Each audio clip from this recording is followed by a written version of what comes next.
I'm back with the Redcat RidgeRunner. This time, no servo savers, a 1080 ESC, JConcepts Tusk tires, and more. Going to show it to you on the table. Take it for a drive. Let's do this now. Let's go. Okay, let's check that ESC out. Down in there is a 1080 ESC. Now, with this ESC, I did lose the ability for dig and all that, but I'm fine with that, right? This is a trail truck, but I'm going to end up probably trying 2 of these on here, but that's for later. Right now, that's the ESC that's in it. Radiolink RC8x, or that's the R8FG receiver for it, and that is currently set up. And the servo horns, and wheels and tires. Let me show you those. I took the JConcepts Tusk off of my Gold Digger truck, bolted them right on, but I kind of want to put some really heavy wheels on this thing. Really high mass wheels. I think it'll be pretty good. Okay, let's kick this thing off. Hopefully these servos will survive. That rear servo is already stressing. I thought it was the servo saver, but I can already tell it's stressed out. I mean, plastic splines, all that stuff. Ooh. Get some crab steer on this thing. Yeah. Opposite direction. I love this radio. All right, let's do this. So we're going to creep right on through, make short work of everything on the course. I'll probably just go with some low-cost servos for this thing. I don't really know that it's worth investing a lot in big dollar servos,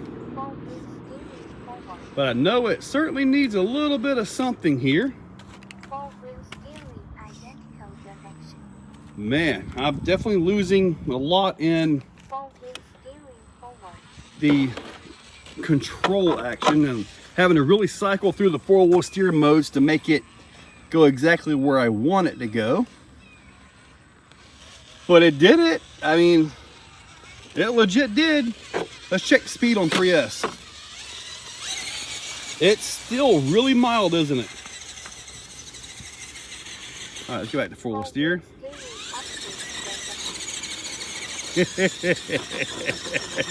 All right. Oh man. Now typically when I do 4-wheel steering setups like on something like what this will be, I'll try to find something a little bit slower on the back, but possibly a little more torquey. Because when you're on a climb and all the weight is on the back side, you really need that servo to be able to get the job done. That's where the front's lightweight and it's just kind of working, unless you're pushed up into something. However, it is working better. I definitely like the 1080 ESC. I mean, the 1080 is pretty much legendary at this point, you know? The only thing I would have loved to see with the G2, like what's in here, would have been 4S capability. I would have loved to have seen that. Now, as I showed you guys, I did not turn the BEC up to 7.4 because I'd like to keep these servos to at least survive a little bit. So now, is that going to happen? I don't know.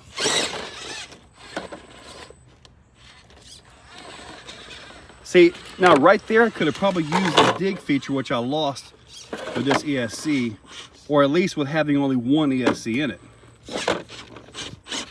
Oh,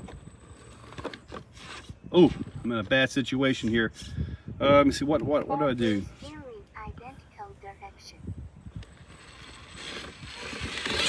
Oh, that did not work. Okay, now we're getting lined up for the hopper. Oh, wait, I was moving. Yeah, these servos aren't even centered very well.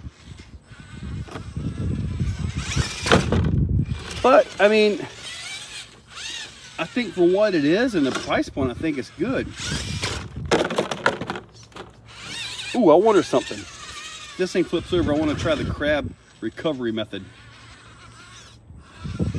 I'm going to go front steer only and just see if that makes a bit of difference.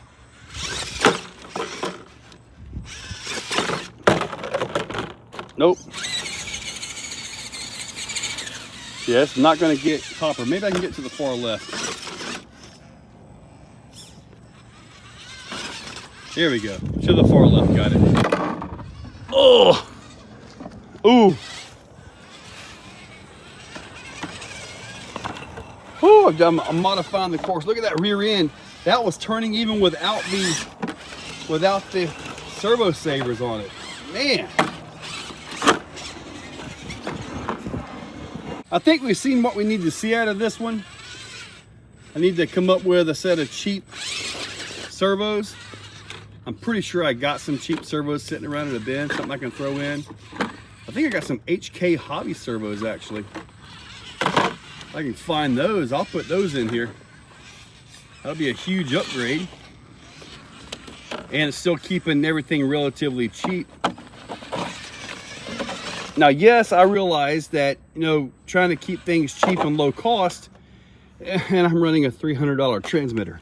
I realize that, but once you get the transmitter, then all you're looking at literally is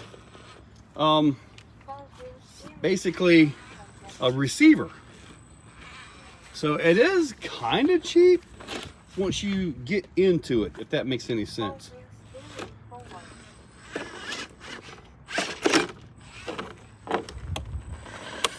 Golly. Not going to get that.